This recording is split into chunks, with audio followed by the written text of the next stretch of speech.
प्रणिपात पिताश्री, आप अचानक यहाँ?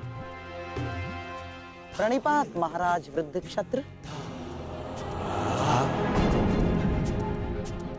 जामाता श्री, आपके पिताश्री को मैंने ही निमंत्रित किया है। वर्षों से तप संचित किया है इन्होंने, और मनुष्य का संचित किया हुआ तप हो या धन, आता तो संतान के काम ही है। मेरे वर्षों की तपस्या से मुझे ये शक्ति मिली। जब तक मैं संकल्प लेकर अग्निहोत्र करूंगा, तब तक जिसके भी हाथों से मेरे पुत्र का सर धरा पर गिरेगा, स्वयं उसके सर के भी 100 टुकड़े होकर गिर जाएंगे।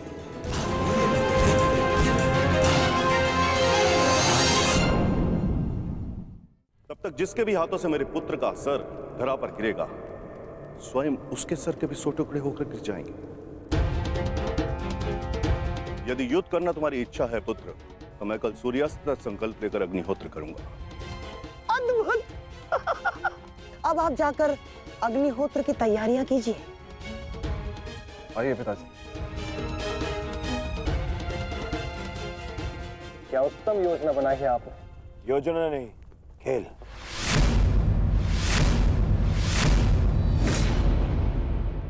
अब क्या नया खेल खेला है आपने?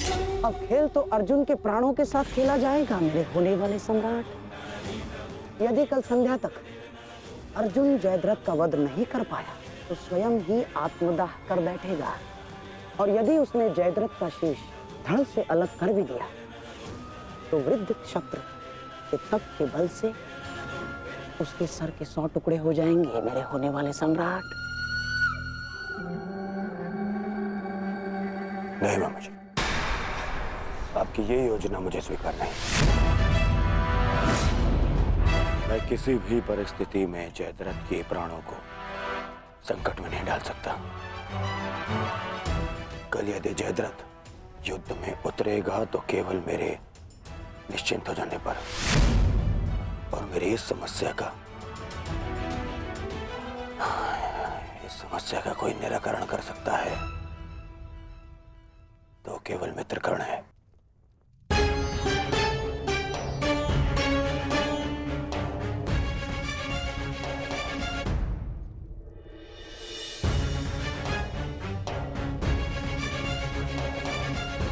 मित्र,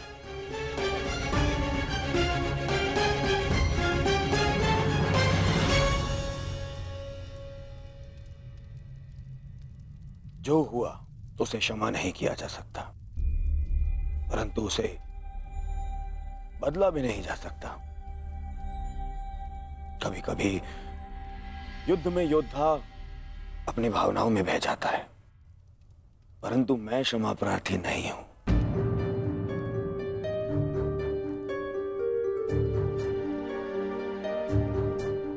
मैं क्षमा प्रार्थी नहीं हूं क्योंकि मेरे अनुजों के क्षत विक्षत शव देखने के पश्चात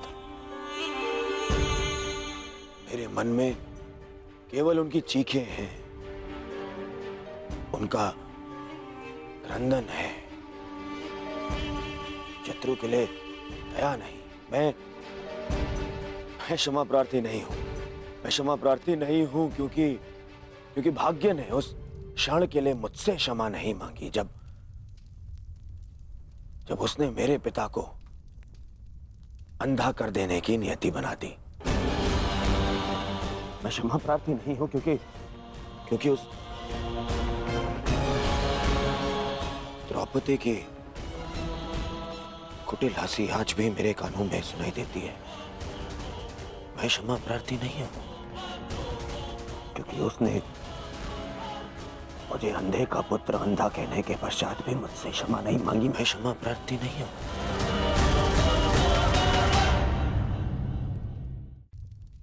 मैंने ये युद्ध क्षमा मांगने के लिए नहीं, विजय के लिए प्रारंभ की है, और हर युद्ध में शत्रु मित्र अपना कुछ ना कुछ होता ही है। मित्र, मैं अपने आप को निरपराध सिद्ध करने के लिए नहीं आया हूं। नहीं, मैं बस इतना कहने आया हूं कि अभी भी नहीं रुकूंगा। अंत तक युद्ध करूंगा, अंत तक।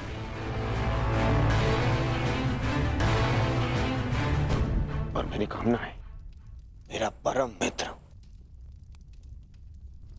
इस युद्ध में मेरा साथ दे।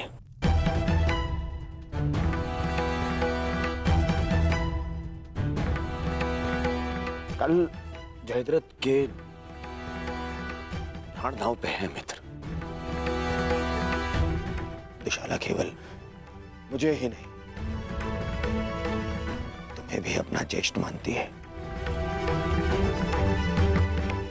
कल अपनी बहन का ऋण चुकाने का समय है मित्र, और आशा करता हूं कि तुम मेरे साथ आओ। हाँ, यदि तुम कल युद्ध क्षेत्र में ना उतरना चाहो तो मुझे तुम्हारा यह निर्णय स्वीकार होगा,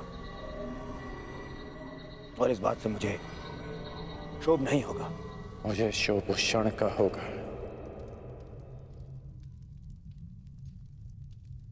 जब मैं तुम्हारा मित्र नहीं रहूंगा।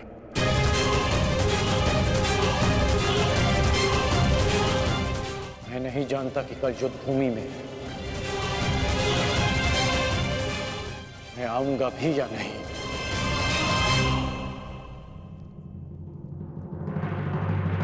मैं फिर भी तुम्हारी प्रतीक्षा करूंगा।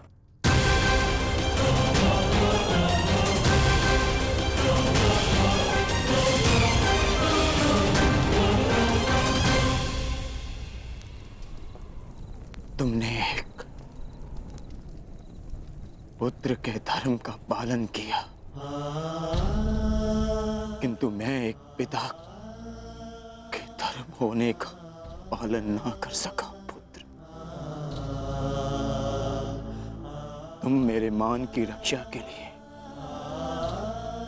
चक्रव्यूह में प्रवेश कर गए, पर मैं अपने पुत्र के प्राण की रक्षा के लिए उपस्थित नहीं था।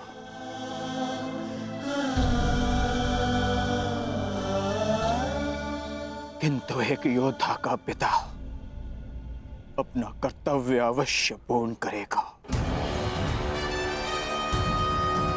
तुम्हारे साथ हुए अन्याय का प्रतिशोध मैं अवश्य लूंगा अभिमन्यु।